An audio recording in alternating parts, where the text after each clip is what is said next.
I went to public school in it was Eagle Mountain Saginaw School District, and I had amazing, amazing English teachers all throughout my life. I was really fortunate to go to school at a time when we didn't have a lot of standardized tests and there wasn't this huge push for AP and gifted and talented. You got to sort of explore and have really rich conversations. So two teachers in particular, an English teacher and a government teacher, were my senior year of high school were incredibly significant to me, and just sort of making my imagination spark and thinking of all the ways that I could combine politics and writing. And then I went to Texas Wesleyan University, and I took these two classes that I know one of my uncles said that's like taking underwater basket weaving or something like that. I took a class called the history of the mass media of the Vietnam War.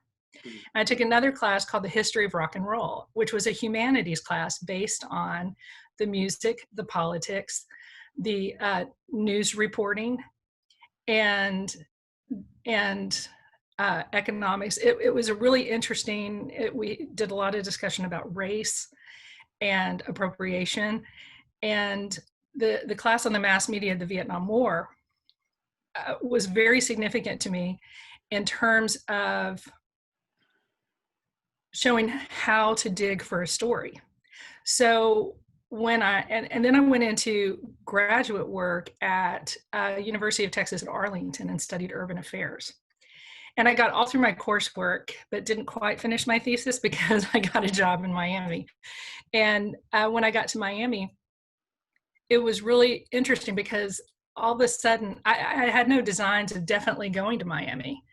But when I got there, I was like, oh, I'd been studying the Cuban Missile Crisis, the Bay of Pigs, because a lot of the political classes I took were all around Cold War politics. And so so when I got into Miami, sort of a lot of things from what I was interested in, always growing up, sort of that mid-century, mid-20th century history, sort of all came together right there in that one place.